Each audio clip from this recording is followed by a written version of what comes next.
Pra, ky është një reflektim i imi personal dhe marrun përgjegjësinë për këtë sepse është i imi. Dhe kam titulluar Sa ngjashmëri në 3 histori. Çfarë ndodh? Sumerët janë 6000 vjet më parë. Bibla 2000 vjet më parë. Kurani 1400 vjet më parë.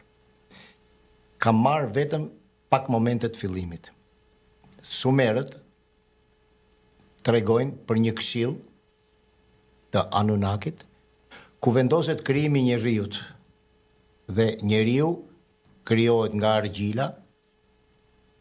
Do flasim ke krijimi, pastaj më hollësisht do flasë Sula, dhe një Zot i sakrifikuar, dhe argjila përzihet me mish dhe gjak, që me sa duket përcjell dhe mesazhin e ADN-s.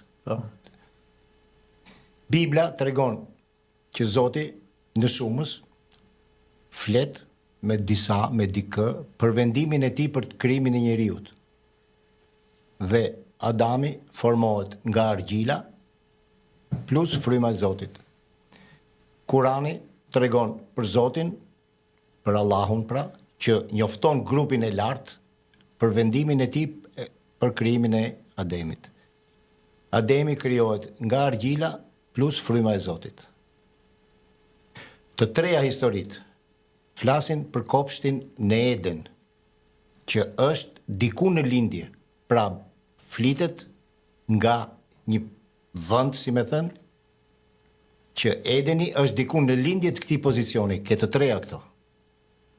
Të treja flasin për pemën e ndaluar në Eden. Të treja na tregojnë që Zoti u mërzit me krijimin e tij dhe vendosi t'i zhduk. Bile, ke Sumerët tregohet që Enlil u shqetësua sepse njerëzit bënin aq zhurmë sa i prisnin gjumin, pra ai flinte aty, nuk ishte lart. Konkluzioni apo jo Sule? Se përderisa i prisnin gjumin, i jep dhe emrin e shërbëtorit biles. Të treja na tregojnë për mbytjen e madhe, që zhduk gjithçka. Për planin e Zotit, për përmbytjen e madhe. Të treja na tregojnë që një person lajmërohet për përmbytjen. Me radhë. Të treja na tregojnë që këtij personi i jepen të njëjtat udhëzime për arkën. Të treja na tregojnë të njëjtat gjëra që duhet fusi në ark ky person. Këtu Sule ka gjë interesante.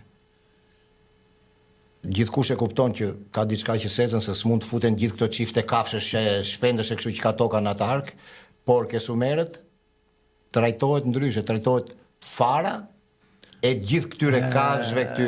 Pra tregon për një zhvillim tjetër që ka të bëjë me gjenetikën e lëm, thash që shumë inteligjencë ke pse merr mashkull ke fare. Pra aty tregohet ke Sumerët flitet për një hap më sipër, flitet për grumbullimin e farave të gjithë kafshëve. Të treja na tregojnë e kam marrë si detaj dhe këtë, që nga arka përdoret një shpend për të kontrolluar largimin e ujrave. Të treja na tregojnë se herën e parë ky shpend, ky zogu, u kthye pa gjetur tokë. Të treja na tregojnë që ky Zot që lëshoi përmbytjen, zhduku njerëzimin, zhduku kafshët, që ky Zot që, si thua, e kishte inatin me njerëzit, po zhduku dhe kafshët e zojtë e gjithë tjerët, gjithsesi, pendohet dhe premton se nuk do e përsëris më shfarrosjen e njeriut. Të treja kanë të njëjtën histori. Nuk kanë vazhduar më tej se është çështje kohe pasaj. Miq, shikojni me vëmendje, mendoni me kokën tuaj. Mos mendoni me atë që kanë dashur t'ju imponojnë gjithkohon. Çfarë mendon Sule për këto ngjashmëri? Si mendon ti? Më pëlqeu kjo që the në fund, e hodhe shumë. E thash troç.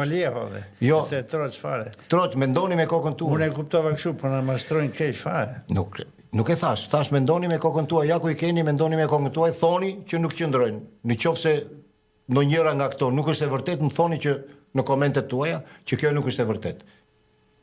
Flas vetëm si fakte, janë kështu apo s'janë kështu.